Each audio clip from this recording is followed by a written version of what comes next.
తెలంగాణ ఓ నమో వెంకటేశాయ. తెలంగాణ తిరుపతిగా పేరుగాంచిన సిలుకూరు బాలాజీ స్వామి మహిమలు అంతా ఎంత కావం చెప్పవచ్చు. సిలుకూరు బాలాజీ స్వామి మహిమలు వల్ల ఎంతో మంది ఉద్యోగస్తులకు, నిరుద్యోగులకు ఉద్యోగాలు వచ్చినవి, పెళ్ళిళ్ళు కానీ పెళ్ళిళ్ళైనవి, సంతాన ప్రాప్తులని సంతానం కలిగింది.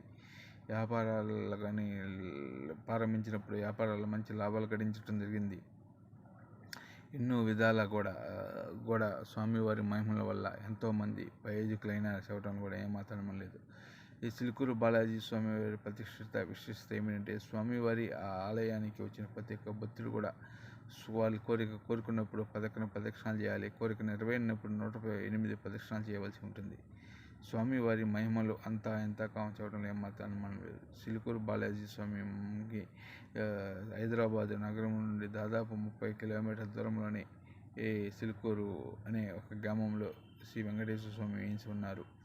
వెంకటేశ్వర స్వామి వారి ఆశీస్సులతో సిలుకూరు బాలాజీ స్వామిగా నుండి సిలుకూరు బాలాజీ స్వామిగా రూపాంతరం చెంది వెంకటేశ్వర స్వామి అక్కడ అనేక మంది భక్తులకు కూడా సేవలు అందిస్తున్నారు.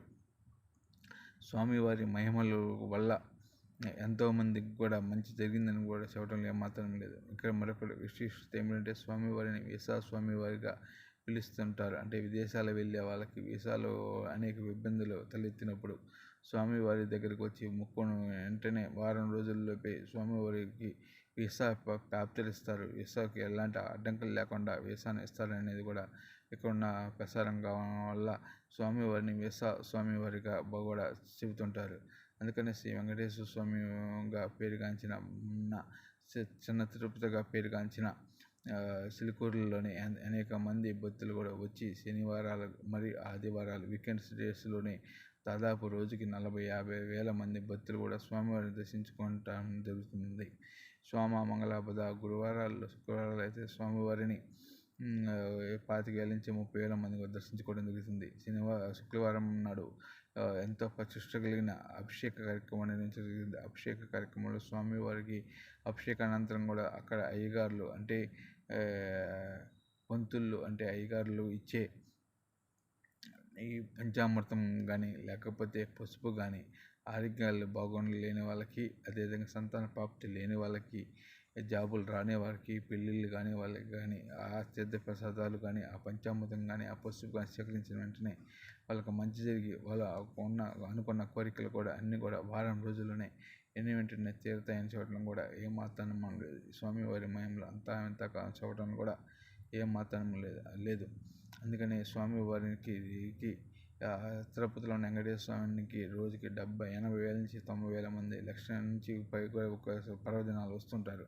అలాగే ఆ తర్వాత అంతటి ప్రాముఖ్యత కలిగిన దేవాలయంగా సిలుకూరు బాలాజీ స్వామి దేవాలయం ఉందని చెప్పడం కూడా లేదు. సిలుకూరు బాలాజీ స్వామికి వారికి నిత్యము మిగతా వీకెండ్స్లో కాకుండా సోమ, మంగళ, బుధ, గురువారాల 25,000 నుంచి 30,000 మంది వస్తే వీకెండ్స్ శుక్రవారం కానీ శనివారం కానీ ఆదివారాల రోజుల్లో 40,000 నుంచి 50,000 మంది భక్తులు కూడా వచ్చి స్వామివారిని దర్శించుకోవడం జరుగుతుంది. అంతేకాకుండా ఈ స్వామివారి భక్తులు ఉన్నారు స్వామివారి బాలాజీ స్వామి దేవస్థానం టెంపుల్ వారు ప్రతి శుక్రవారం కూడా నిత్యాన్నదాన కార్యక్రమాన్ని ఏర్పాటు చేయడం జరుగుతుంది. భక్తుల దర్శనం అనంతరం కూడా స్వామివారి దర్శించుకున్న అనంతరం కూడా నిత్య అన్నదానాన్ని స్వీకరించవలసిందిగా కూడా ప్రార్థిస్తున్నాము.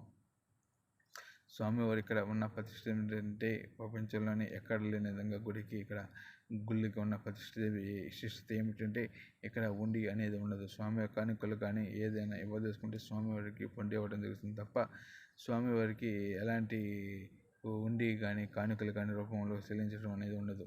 అంతా కూడా స్వామివారి మహిమ వల్లనే ఎంత ఆదరణ జరుగుతుందని కూడా అక్కడ పూజారులు కానీ తెలియజేస్తున్నారు. భవిష్యత్తులో ఇంకా మరింతమంది రద్దీ దృష్ట్యా స్వామివారికి భక్తులు వచ్చే కారణంగా దృష్ట్యా ఇప్పటికీ అనేక ఏర్పాట్లు చేస్తున్నట్టు కూడా అక్కడ ఉన్న పూజారులు కానీ దేవస్థాన అధికారులు కానీ తెలియజేస్తున్నారు. ఇక్కడ ఉన్న మరొక విశిష్టత ఏమిటంటే, అక్కడ ఉన్న ఎంతమంది వచ్చినా కూడా స్వామివారికి ఎలాంటి కోపం అక్కడున్న కమిటీ వారు కానీ అక్కడున్న పూజారులు కానీ భక్తుల పట్ల అపారమైన ప్రేమతో మెలుగుతూ ఉంటారు. అంతేకాకుండా ప్రదక్షిణ సమయంలో కూడా భక్తులు కూడా ఎంతో ఆశీస్సుగా ఎవరిస్తూ స్వామివారిని దర్శించుకొని ప్రదక్షిణ పూర్తి చేసినంత స్వామివారిని దర్శించుకొని తీర్థప్రసాదాలు సేకరించి తమ మొక్కును చెల్లించుకోవడం కూడా జరుగుతున్నప్పుడు అప్పుడు వారి మొహాల్లో వచ్చే ఆనందానికి వెలకట్టలేని చెప్పవచ్చును. ఎంతో కాలంగా సమస్యలతో అల్లాడుతున్న వారు, ఎన్నో సమస్యలతో కూడా ఎన్ని రోజుల సమస్యలు ఉన్న వాళ్ళు కూడా ఈ స్వామివారి గుడికి వస్తే సమస్యలు నెరవేరుతాయని కూడా చెప్పడంలో ఎలాంటి అనుమానం లేదు. అందుకనే ప్రతి ఒక్క భక్తుడు కూడా, ప్రతి ఒక్క హిందూ భక్తుడు కూడా సంవత్సరంలో ఒక్కసారైనా సిరికొర్రును బాలాజీ స్వామి దర్శించి పోవాలని కూడా కోరుకుంటున్నాం. ఓ నమో వెంకటేశాయ, ఓ నమో వెంకటేశాయ, ఓ నమో వెంకటేశాయ, ఓ నమో వెంకటేశాయ.